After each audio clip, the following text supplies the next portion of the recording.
Salam Rahayu. Terima kasih masih bergabung bersama channel Mbah Sito Gendeng.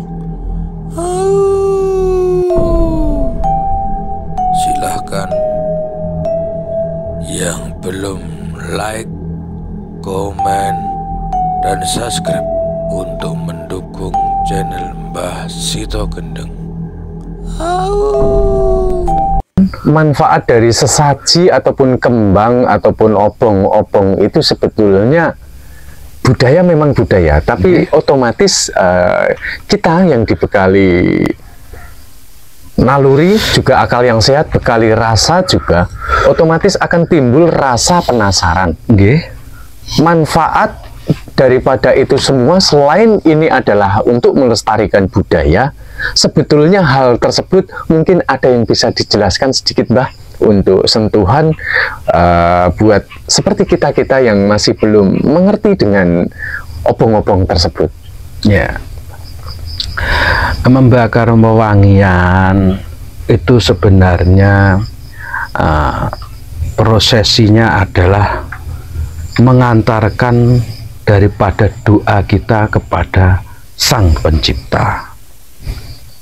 Jadi melalui wewangian itu diharapkan doa kita sampai ke atas, sampai kepada Sang Pencipta.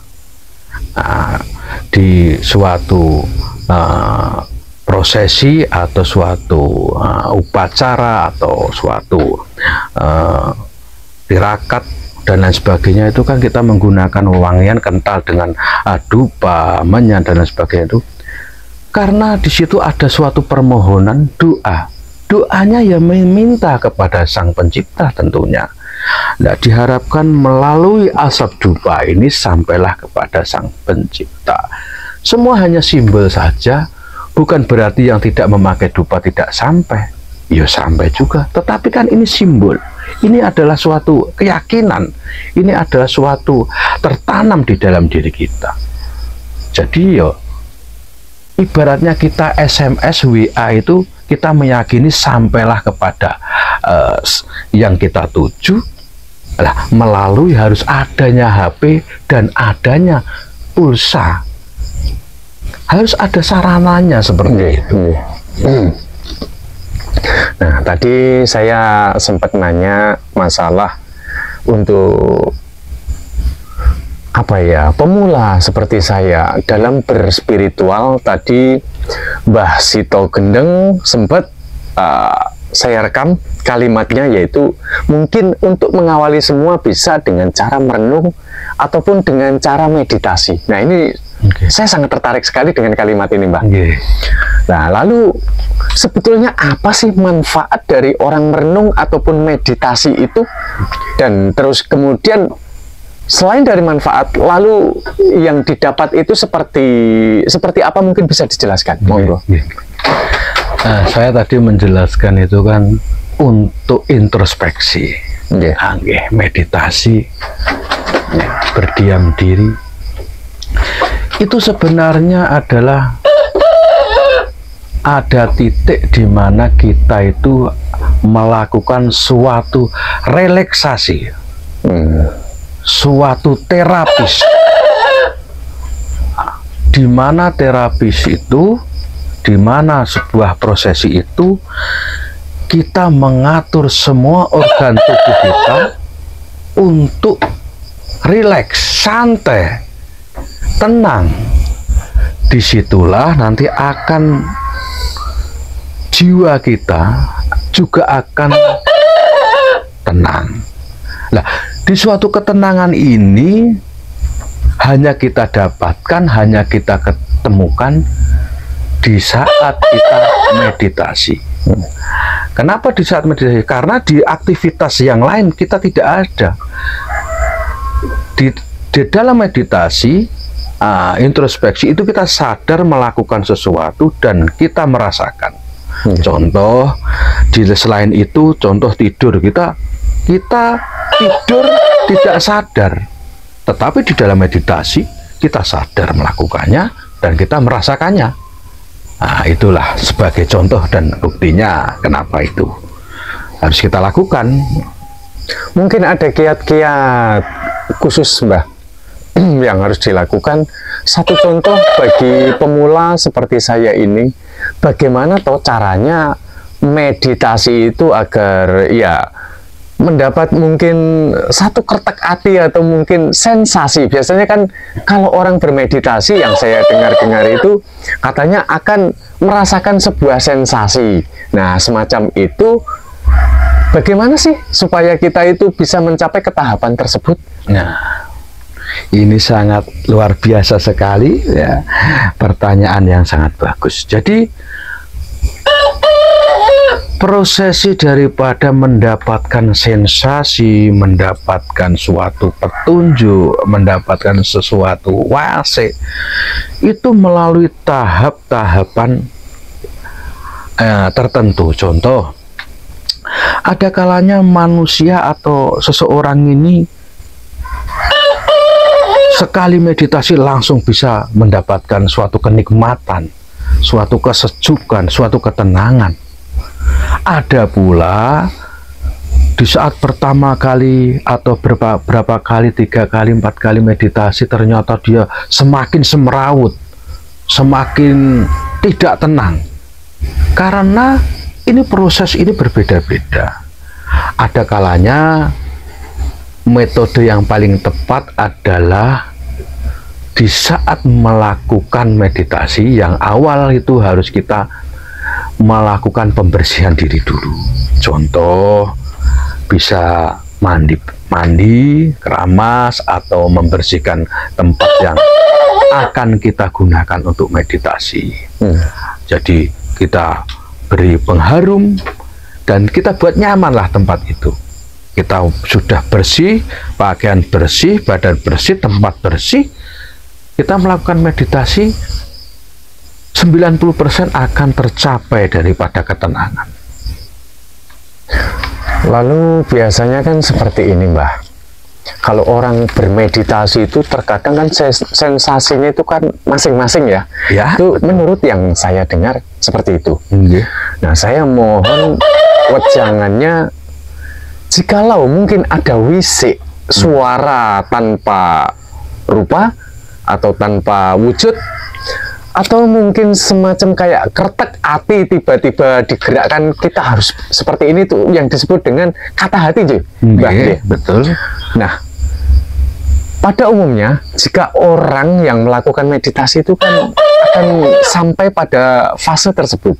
Nah, jika seseorang sudah manut dengan kata hatinya, itu menurut pandangan jenengan, apakah itu yang sejatinya keadilan dari Tuhan, ataukah itu hanya merupakan sebuah bisikan dari setan-setan ataupun makhluk jahat yang ada di sekitar kita, Mbak? Monggo. Jadi ada sesuatu contoh atau sesuatu metode atau ciri-ciri. Yang pertama, kalau dapat suatu wase atau petunjuk atau yang lain sebagainya tuh, kita harus tahu dulu. Contohnya kalau bisikan, kalau dari telinga kiri, ini berarti bisikan yang tidak benar, tidak usah dihiraukan atau tidak usah dilakukan. Karena dari kiri ini biasanya diawali dengan mendengung, benging, dan ada suara perintah lakukan sesuatu, jangan dilakukan. Karena kemungkinan besar itu adalah dari goib atau makhluk yang ingin mengganggu daripada meditasi kita atau mengganggu konsentrasi tujuan kita mencari suatu ketenangan. Nah, dan kalau tadi tentang bagaimana ada yang melakukan sudah sampai tahap-tahap berikutnya tadi, itu manusia satu dengan yang lain juga berbeda. Sudah mencapai itu bagus. Yang kata hati itulah, kerentek hatilah yang sebenarnya dicari. Nah, itulah yang sebenarnya yang kita cari, karena ada bahasa gerak yang lahir kerono batin. Jadi artinya geraknya kita ini di dunia ini harus mengikuti daripada kata batin kita, ya kretek tadi. Nah, pun meditasi terus mendapatkan itu, berarti itulah yang menjadi tujuan daripada meditasi.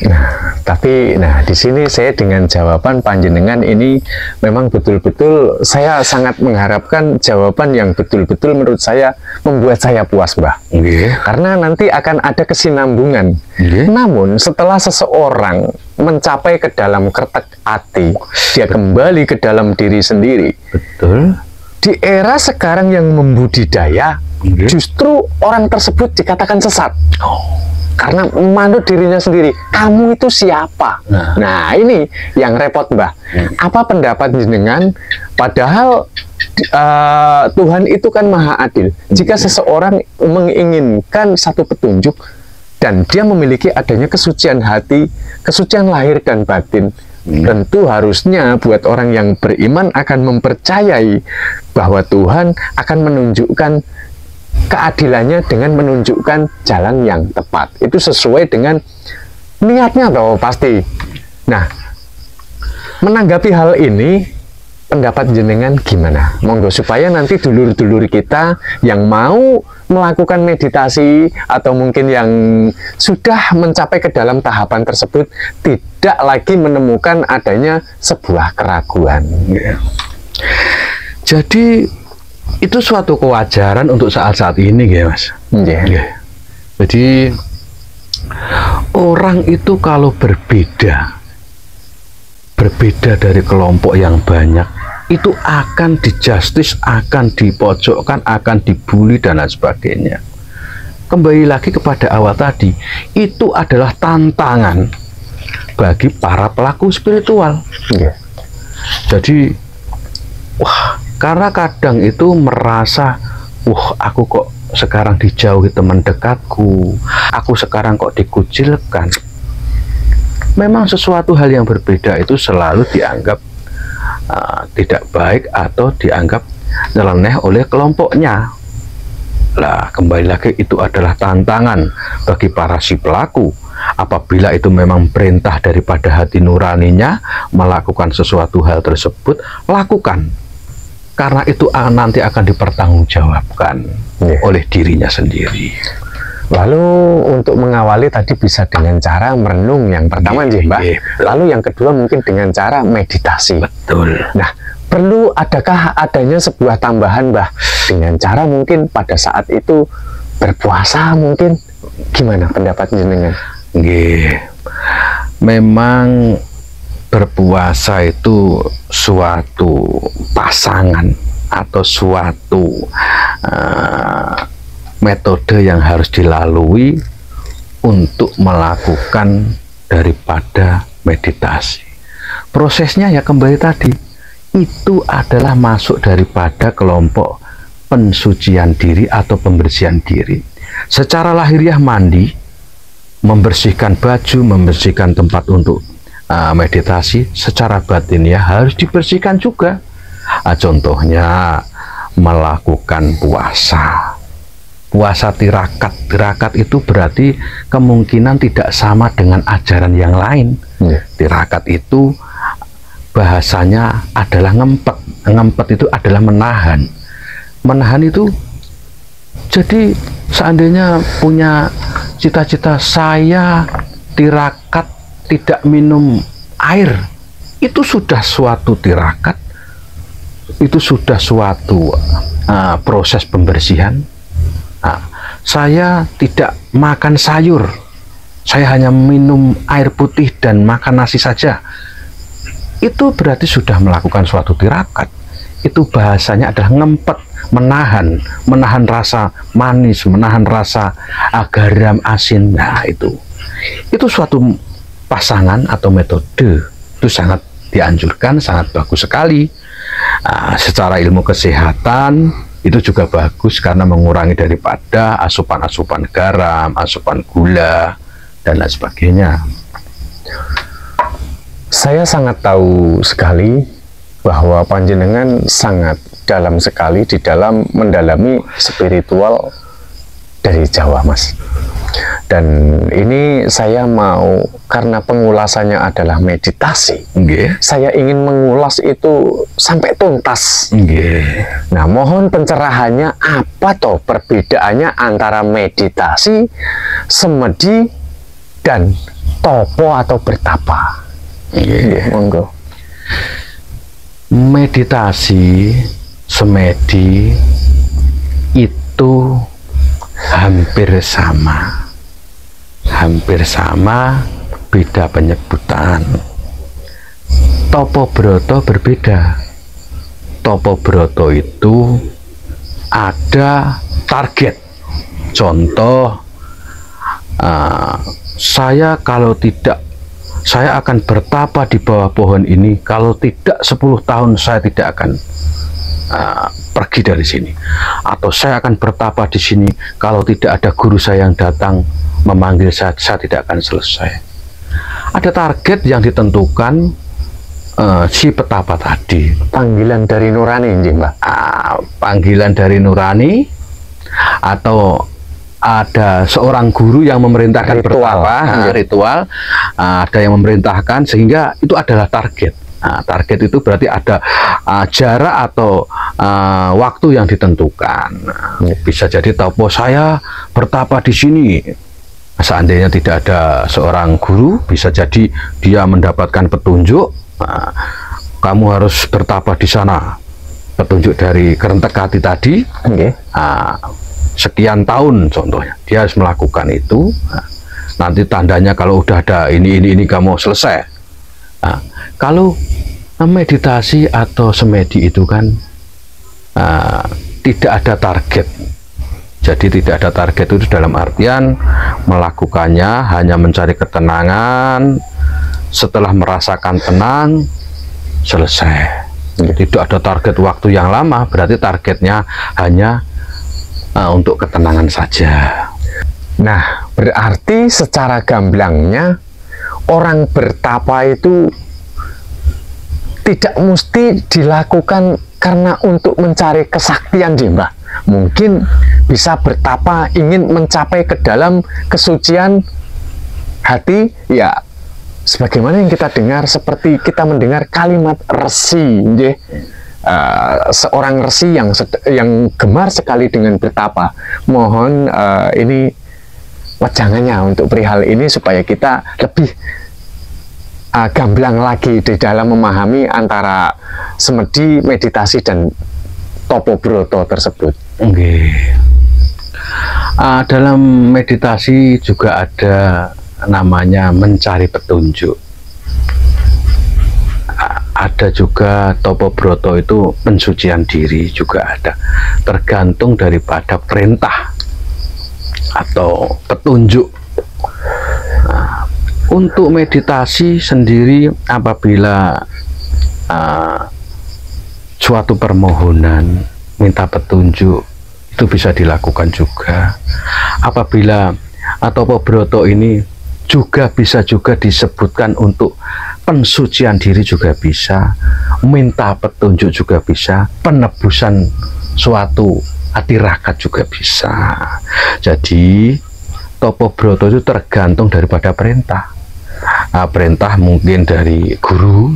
Guru, kamu mensucikan diri harus bertapa sekian hari di sana. Berarti perintah dari guru. Lakukan. Tujuannya pensucian, penebusan, biar suci, biar bersih kembali. Tapi bagaimana kalau perintah itu dari hati nurani sendiri, Mbah? Itu apakah nanti bisa tersesat atau akan mendapat keadilan dari Tuhan? Kita akan diarahkan ke hal-hal yang semestinya terhadap Tuhan Sang Semesta.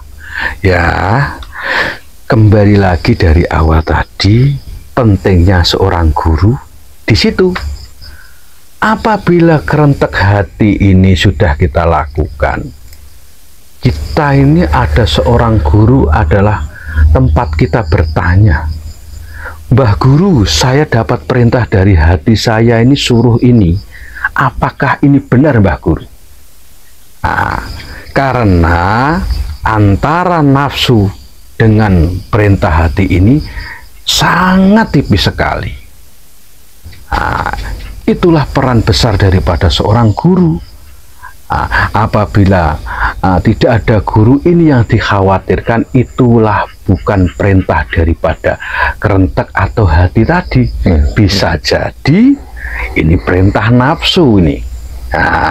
Ya ini yang membahayakan. Makanya kembali ke awal, harus mempunyai seorang pembimbing, guru spiritual atau seorang pemimpin di bidang tersebut. Nah ini untuk yang titik endingnya, Mbah. Saya penasaran sekali. Biasanya untuk orang yang bermeditasi, semedi, ataupun topo broto itu kerap sekali mengalami sensasi yang namanya sukma itu dibawa keluar dari tubuh. Nah, kira-kira jika lo mengalami pada fase tersebut, itu apakah dapat membahayakan diri kita, atau itu kita ikuti saja akan dibawa kemana? Jadi dalam meditasi semedi itu dianjurkan itu untuk para pemula, dianjurkan itu harus mempunyai rekan. Rekan, jadi fungsinya apa? Apabila terjadi sesuatu, rekan atau sang guru tadi mengetahui. Yang dikhawatirkan di saat sukma keluar dari raga, terus kalau zaman dulu tidak ada rekan itu bisa jadi sang tubuh atau sang raga ini dilukai atau diganggu oleh orang jahat atau bahkan makhluk buas. Contoh, di saat kita semedi di alam terbuka, tahu-tahu ada ular atau binatang buas, di saat itu pula lah bahayalah bagi sang pelaku. Ya, ada rekan mengontrol itu, dan untuk kembali kita ada rekan yang mengamankan daripada jasad kita secara spiritual. Bahasanya itu adalah njogo, menjaga daripada raga sang pelaku spiritual tadi. Mbah. Matur nembah nuwun atas wejangannya. Nah, saya rasa ini akan sangat bermanfaat sekali, terutama untuk saya selaku pemula. Dan mudah-mudahan dari apa yang sudah ditayangkan ini akan menjadi pembelajaran yang sangat berharga untuk kita semua, Mbah. Dan saya ucapkan terima kasih. Saya terima kasih. Saya mohon maaf apabila perkataan saya tidak berkenan di para pemirsa semua, atau berbeda pendapat, atau saya kurang sopan dalam menyampaikan apa pendapat saya, atau penyampaian saya kurang masuk atau kurang tepat. Saya minta maaf karena ini hanya menurut saya, pendapat saya demikian. Oh iya, Mbah. Mohon maaf ini pemirsa, ada pertanyaan yang sangat penting sekali. Betul. Apa itu? Yaitu bagaimana, Mbah, cara membentengi diri kita di dalam melakukan sebuah meditasi atau topo broto tersebut, Mbah, agar kita itu bisa terhindar dari bahaya-bahaya, ya bahaya apapun, serangan gaib atau mungkin serangan yang tidak diinginkan.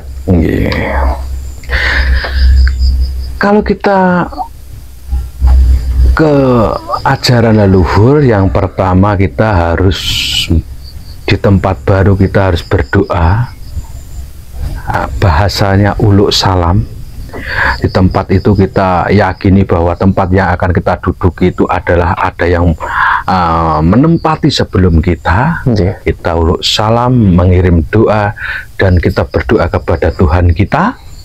Setelah itu biasanya kita dulu diajarkan untuk membawa sesuatu benda atau barang atau suatu alat, yaitu bumbu dapur. Ya, biasanya Kalau mbah-mbah kita dulu mengajarkan membawa garam untuk ditaburkan sekeliling kita, tempat kita.